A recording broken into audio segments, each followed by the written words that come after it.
느헤미야 11장과 12장에 이어지는 말씀의 내용은 이제 예루살렘 성벽을 다 세워놓은 다음에 일꾼을 세우는 일들을 기록하고 있는 것을 보게 되어집니다. 당시에 예루살렘은 바로 이스라엘의 수도였는데 이 이스라엘 민족이 과거와 같이 예전처럼 회복되기 위해서는 바로 이 예루살렘 도성안이 기능적으로 잘 운영이 되어져야 됐던 것입니다. 느헤미야가 바로 페르시아 왕궁에서 왕의 총애를 받던 그 성공의 자리를 버리고 이렇게 예루살렘으로 돌아온 것도 예루살렘 성벽을 재건하기 위한 것이었습니다. 예루살렘 성벽의 재건이라고 하는 것은 단순한 것이 아니라 이스라엘 민족의 회복과 부흥이라고 하는 전제가 있었던 것입니다. 그래서 성벽을 다 맞추었습니다. 그런데 그 성벽의 중앙에 있는 예루살렘이 외형적으로는 도시 형태를 갖추었습니다마는 그 안에 사는 사람들이 많지 않았던 것입니다. 그래서 이 도성 안에 사람들을 채우는 것을 어떻게 할까 느헤미야가 기도하면서 이 두 가지의 방법을 그가 하나님이 주신 지혜로 진행을 하게 되어집니다. 여기 1절과 2절 말씀 보면 백성의 지도자들은 예루살렘에 거주하였고 그 남은 백성은 제비 뽑아 10분의 1은 거룩한 성 예루살렘에 거주하게 하고 10분의 9는 다른 성읍에 거주하게 하였으며 예루살렘에 거주하기를 자원하는 모든 자를 위하여 백성들이 복을 빌었느니라. 여러분 1절과 2절 말씀에 보게 되어지면 예루살렘 도성 안에 거주하는 사람들이 세 가지 종류가 있는 것을 볼 수가 있습니다. 1절에 보면 백성의 지도자들은 예루살렘에 거주하였고 지도자들은 이미 예루살렘 도성 안에 거주했어요. 그런데도 사람들이 모자라요. 그래서 이 예루살렘 도성이 텅 비었단 말이에요. 그래서 또 하나 한 방법이 뭐예요? 그 남은 백성은 제비를 뽑아 10분의 1은 예루살렘에 거주하게 되었다. 그리고 나중에 10분의 9는 본인들이 원하는 땅에 그냥 살게 놔두었어요. 그러니까 제비 뽑아가지고 10분의 1을 다시 어디에 도성 안에 살도록 하는 거예요. 두 번째 종류의 사람들입니다. 그리고 2절에 보면은 세 번째 종류의 사는 사람들인데 예루살렘에 거주하기를 자원하는 모든 자. 자원해서 들어왔어요. 아우, 도성을 만들었으니까 우리가 들어가 살아야 되지 하면서 자원하는 사람들이 있었어요. 이 세 가지 종류의 사람들이 예루살렘 도성 안에 살았다라고 하는 것입니다. 바로 이러한 내용으로 이제 11장과 12장이 이어져 나가는 것을 보게 되어집니다. 여러분, 느헤미야가 도성을 세워감에 있어서 그 마음속에 무엇이 있었어요? 회복이라고 하는 것. 강력하게 그의 마음속에 끌어올랐어요. 그 옛날 다윗이 이루었던 그 영광을 되찾아야 되겠다. 그런데 이 느헤미야가 도성을 만들게 되어질 때에 그게 막연하게 한 것이 아니라 학개와 스가랴 선지자가 끊임없이 이 땅에 붕이 온다는 거예요. 하나님의 역사를 통해서 과거 가졌던 이스라엘 민족의 회복이 일어난다고 하는 거예요. 그것을 그가 듣고 나서 분명히 이 도성은 회복이 될 것이고 하나님께서 붕을 주실 거다 생각을 하고 도성을 작게 이렇게 만든 게 아니에요. 도성을 크게 만들었어요. 그래서 우리가 어제 생각을 해보았습니다만은 제일 먼저 10장 1절에 보면 느헤미야와 시드기야가 이름을 쓰잖아요. 그리고는 제일 먼저 지도자들이 예루살렘 도성 안으로 들어와요. 도성 안으로 들어와요. 도성 안으로 들어와서 생활을 하게 되어지는데 지도자들이 솔선수범해서 한 것은 분명한데 아직도 도성 안이 사람이 그렇게 많지 않은 거예요. 그리고 실질적으로 이 지도자들은 누구예요? 소위 말해서 제사장들 또 레위인들 예배에 관련되어 있는 사람들만 많이 있는 것이지 도성을 움직이는 기능적인 일들을 할 사람들은 많지 않단 말이에요. 그래서 이 도시가 관리가 되어지고 이 도시가 기능적으로 움직이려고 한다면 첫째는 일정한 인구가 필요하잖아요. 그리고 또 하나는 뭐예요? 일을 할 수 있는 사람들이 필요하단 말이에요. 그래서 이 느헤미야가 보니까 걱정이란 말이에요. 우리나라도 마찬가지잖아요. 인구가 감소가 된단 말이에요. 우리가 단순하게 생각하면 뭐 인수가 감소가 되어지면 야 먹고 살 사람이 적어지니까 있는 거 우리한테 몫이 더 떨어지겠다. 뭐 그런 생각을 할 수 있어요. 그게 언제 때 생각이에요? 예전에 우리나라도 그런 생각을 했어요. 그래서 둘만 나 잘 기르자 하다가 나중에 둘도 많다. 뭐 삼천리는 초만원 그래갖고 집 하나씩 낳는데 그 몇 년 지나자마자 인구 감소가 되니까 지금 우리나라도 어떻게 하든지 아이를 좀 많이 낳으려고 하지만 안 되잖아요. 그러니까 그 도시가 온전한 도시의 역할을 하기 위해서는 지도자들도 필요하지만 그 도시의 기능을 위해서 일할 수 있는 사람들이 필요하단 말이에요. 그게 사람이 없는 거예요. 그래서 느헤미야가 이 도시를 어떻게 채워야 될 것인가 생각을 하다 두 가지의 방법을 선택하는 거예요. 하나는 뭐냐면 제비뽑기예요. 제비뽑기. 그래서 그 가운데서 10분의 1은 이유 없어요. 도시 안에 들어와 살아야 돼. 그리고 10분의 9는 바로 그들이 원하는 대로 지금 살고 있던 장소에 살아도 되는 거예요. 여러분, 이 강압적인 방법이잖아요. 어떻게 보면 아니 지금까지 애 낳고 살아요. 사업도 시작했어요. 아이들은 다니는 학교도 있어요. 그리고 농사를 짓는 논밭도 있어요. 그런데 심지 뽑아가지고는 뽑힌 사람 10명 가운데 1명은 무조건 들어와야 된다고 하는 거예요. 여러분 이 방법이 우리한테 한번 생각을 해볼 때 이게 가능한 방법인가. 근데 또 기도하고 또 하나님 앞에서 또 생각해 보니까 야 우리라도 들어가서 그 도시를 채워야 되지 우리가 우리 좋다고 여기 있으면 되겠느냐. 우리가 저 바벨론의 포로로 잡혀갔다가 돌아온 이유가 뭐냐. 성전 세우고 예배자로 서기 위해서 또 성벽을 지을 때 우리가 함께 했던 이유가 뭐냐. 이 도성 안에 하나님의 나라를 세우고자 했던 게 아니냐. 뭐 김집산에 간대. 그 집도 힘들대. 박집산에는 거기도 어렵다는데. 그럼 우리라도 갑시다.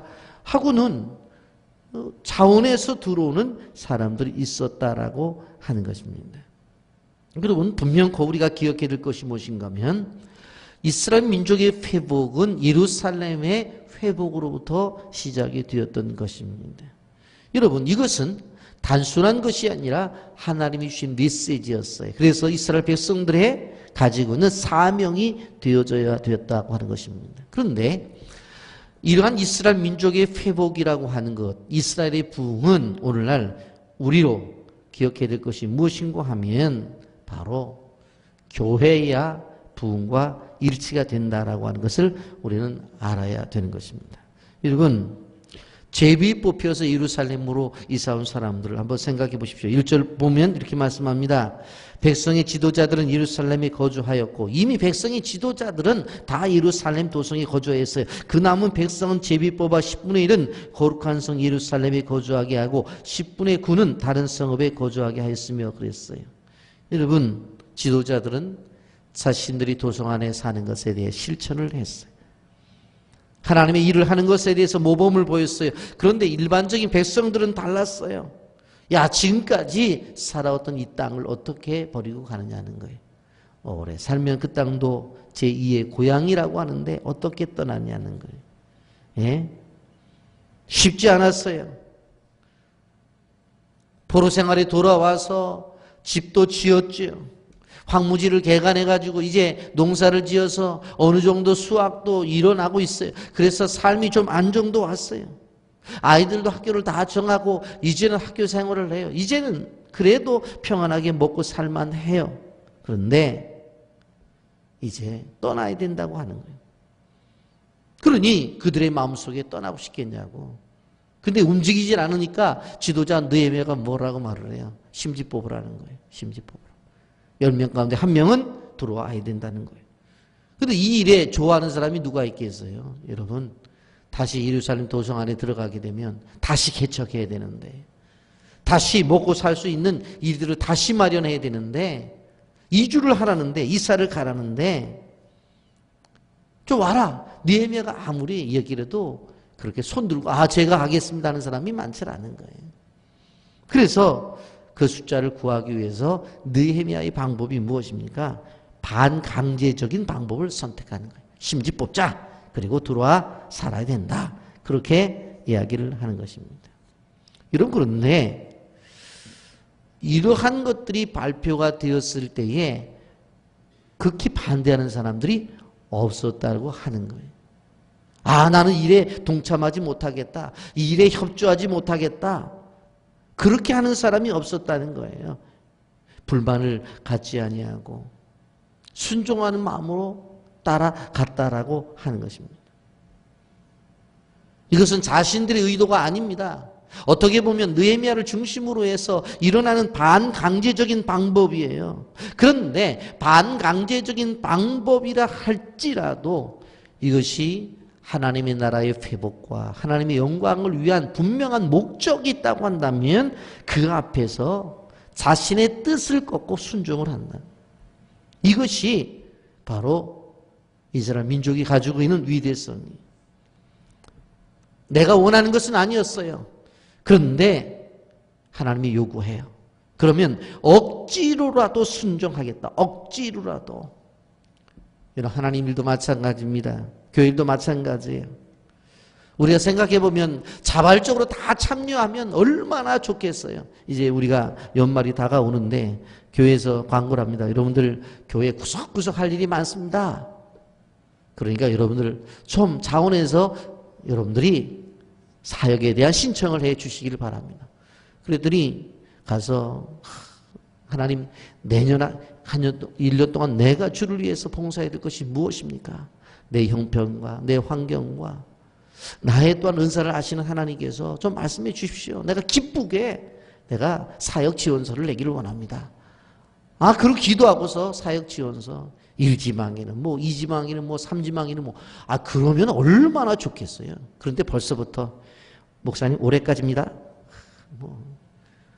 올해까지입니다. 내년에는 누가 뭐래도 하나님이 와서 내 기전에 말씀을 하셔도 그건 아닙니다. 그렇게 나오는 거예요. 그래가지고는 하나님의 나라가 세워지질 않아요. 세워지질 않아요. 우리가 기억해야 될 것이 무엇인가 하면 자꾸 성도님들이 오해를 하는 것이 뭐냐면 하나님의 나라라고 하는 하나님의 뜻을 이루는 것은 교회라는 공동체를 통해서 이뤄내는데 어떠한 사역에 있어서 중요한 것이 뭐냐면 그것 자체가 하나님의 교회를 위해서 필요하고 유익되다고 한다면 그건 하나님의 뜻이에요. 그런데 분명히 그것이 필요한데 내가 기도하니까 나한테는 그걸 하지 말란대요. 그거는 제가 볼 때는 그 신앙은 제가 볼 때 이해가 안 돼요. 이게 당연히 해야 되는 일들이에요. 그건 하나님의 뜻이에요. 그거 누구라도 해야 돼요. 그러면 다른 사람이 안 한다면 나라도 해야 되잖아요. 그런데 하나님께서 그거 하지 말란대요. 그러면 그거 누가 해요? 오늘 여기에서 우리가 기억해야 될 것이 뭐냐면 반강제적인 방법이라도 분명코 도성안을 채워야 되잖아요. 그리고 도시적 기능이 움직이기 위해서는 그 안에 여러분 쉽게 말해서 공무원도 있어야 되는 거고 거기에 학교를 지으면 교사도 있어야 되는 것이고 또 학생들도 있어야 되는 것이고 그 안에 여러 가지의 기능적인 일을 하기 위해서 얼마나 많은 그러한 직업을 가지고 있는 사람도 필요하겠어요. 도시적 기능을 이루기 위해서. 여러분, 그러기 위해서는 수많은 사람들이 필요한 거예요. 자발적으로 그 도시가 돌아가면 좋겠지만 지금 안 되잖아요. 그러니까 느헤미야가 어떻게 해요? 느헤미야가 심지 뽑아가지고 그 도성안을 채워 넣어요. 그때에 백성들이 그 일에 그대로 따라간 거예요. 그 대신 10분의 9는 너희들이 원하는 대로 가서 살라. 지금까지 살았던 그곳에 살아. 그래요. 여러분, 그런데 여기에 보니까 그러한 모습들을 보고 있으면서 야, 뭐 저렇게 해서 뽑혀가나, 내가 자원에서 일어나서 가나 똑같은 거 아니냐. 우리 자원합시다. 그리고 부부가 회의를 해서 자원하겠다고 하는 거예요. 여러분 생각을 해보세요. 예루살렘 도성은 아직 성벽만 쌓지 도시가 안정되어 있질 않아요. 편리가 보장되어 있지를 않아요. 어떻게 보면 위기예요. 지금까지 끊임없이 이방 사람들은 어디를 공격했냐면은 어디를? 예루살렘을 공격했기 때문에 전쟁이 일어나면 예루살렘을 공격할 수밖에 없어요. 북한의 핵 공격 때문에 위기를 느낀다고 그러는데 제일 먼저 어디를 핵폭탄이 때린다고 그래요? 서울이잖아요, 서울. 마찬가지 예루살렘 도성이잖아요. 예? 누가 그러더라고. 인천까지는 영향이 있겠나요? 물어보더라고요. 그래서 제가 웃고 말았는데 1순위가 어디입니까? 1순위가 미군 기지가 있는 평택하고 그리고 서울이잖아요, 서울. 예? 마찬가지예요. 예루살렘이 닿기 싫어. 그런데 그곳으로 자원해서 간다는 거예요. 불편함을 감수하고 위험을 감수하고 어려움을 감수하고 가겠다고 하는 거예요. 그런데 이렇게 자원하는 사람들에게 주신 축복의 말씀 2절입니다. 다 같이 읽겠습니다. 시작. 예루살렘에 거주하기를 자원하는 모든 자를 위하여 백성들이 복을 빌었느니라. 아멘. 자원하는 사람들을 위해서 지도자들도 복을 빌고 백성들도 김 집사님 내가 이번에 예루살렘으로 그냥 이사 좀 쌌다면서 하나님 저 가정에 앞길에 축복을 주옵소서. 아니 오 집사님 내가 이번에 다들 간다고 이사 좀 쌌다면서 아니 옆에 학교는 어떡하려고 아유 하나님 인도하신 줄 믿고 쌌대. 아니 지난번에 그 논밭 다 시작하고 씨앗도 뿌려놓고 이제 거두고 돌멩이 끄집어내고 그래서 옥토를 만들었는데 그 밭은 어떡하려고. 아유 가면 하나님이 또한 새로운 터전을 주신 줄 믿고 떠난데 이렇게 떠나는 사람들이에요. 그러니까 주변의 사람들이 자기들은 가지 못하더라도 어떻게 해요? 축복을 해주는 거예요. 축복. 그리고 어떻게 합니까? 또 같이 가는 사람들 어떻게 해요? 우리 함께 가서 예루살렘 도성을 이뤄냅시다. 그리고 이 도성을 하나님 나라에 만듭시다. 서로 또 축복하는 거예요.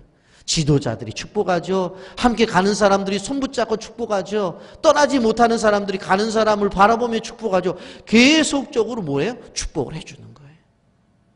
그러니 이 사람들이 잘 되겠어요? 안 되겠어요? 잘 된다라고 하는 것입니다. 여러분 우리는 기억해야 돼요. 우리가 이분들의 미래가 믿음으로 보면 보장이 되지만 뭐가 보장이 되겠어요? 새로 시작해야 되는데. 그런데 우리가 기억해야 될 것은 무엇입니까? 어떠한 일이든지 간에 자기 자리에 서 있는 것이 소명의 감당이요.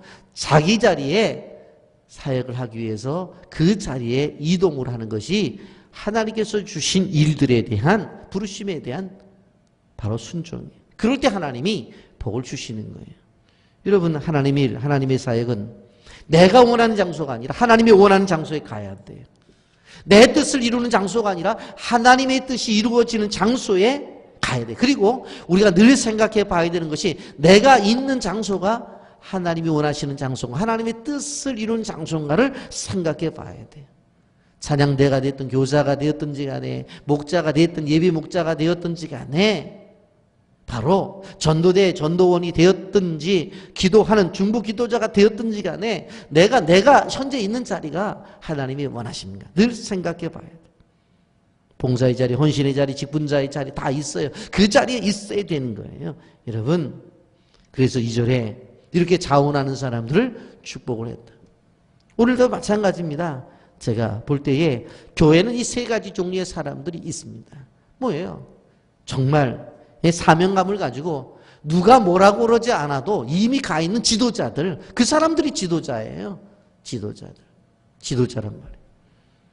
또 그냥 간구하고 새벽기도 나오라고 막 그렇게 이야기를 하고 심지 뽑진 않겠지만 들들들들들들들 전화하고 볶아서 나오는 사람들, 그런 사람들도 있는데 아유 저렇게 교회 특세도 하고 어렵고 또 교회 건축도 하는데 우리라도 헌신합시다. 그러고서 또 헌신하는 사람, 이 세 가지 종류의 사람들이, 이런 사람들이 하나님의 나라를 이어나가고 하나님의 교회를 세워나간다라고 하는 것입니다.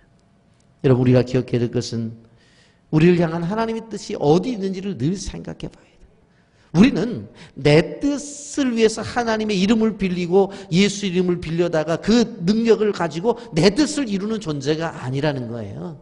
하나님의 뜻과 하나님의 요구가 있으면 내가 어떻게 되어지든지 간에 하나님 앞에 나가요. 여러분, 저는 확신하는 게 뭡니까?